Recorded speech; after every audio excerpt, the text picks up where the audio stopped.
Hello, and welcome to this episode of Flyby, presented by the National Model Aviation Museum.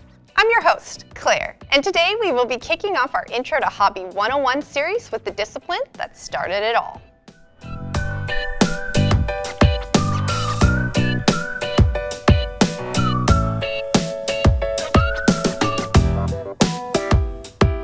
Free flight is a discipline of model aviation where the model aircraft is not controlled during flight. Once the model has taken off, either rising from the ground, water, or hand-launched, there is no guidance provided from a pilot on the ground. Free flight models need to be built and trimmed well in order to fly where the modeler wants. In most competitions, the goal is to have the model in the air for the longest amount of time. Free flight is the oldest form of model aviation. It was used for centuries for toys and for research into aviation and the possibility of flight. As model aviation became a popular pastime after the acceptance of the Wright brothers' feat, it was the only choice available to those trying their hand at flight themselves. Most free flight models, especially early ones, did not seek to replicate the look of a full-scale aircraft, but instead were designed to fly on their own scale. Until the 1930s, models were generally powered by wound rubber motors, although there was some experimentation with compressed air, steam, and gasoline power.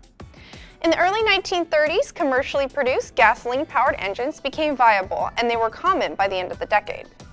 One of the main pieces of free flight equipment is an onboard timer.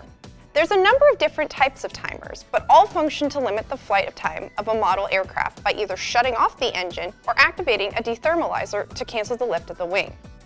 Ideally, doing either will bring the model aircraft down near its takeoff point. Some of the more popular competitions still held today include Mulvihill, CO2, electric, gas power, outdoor rubber, indoor, Moffett, outdoor catapult, and outdoor hand-launched. Notable models in our collection include the Pioli A-frame and Fleming Williams Racer, the Miss Philadelphia II, the Zipper, the Goldberg sailplane, the Bobcat, and Lee Campbell's Super Coupe. Today, free flight is still flown every time a child throws a folded paper airplane. More than that, there is still a group of people actively competing and enjoying free flight modeling.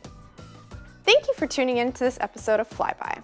As always, please leave your questions, ideas, and suggestions in the comments section. Follow us on social media for updates on current projects, new donations, and behind-the-scenes historical air modeling information. We always appreciate your feedback. If you notice any discrepancies in the information provided or you have additional information, please email us at museum@modelaircraft.org.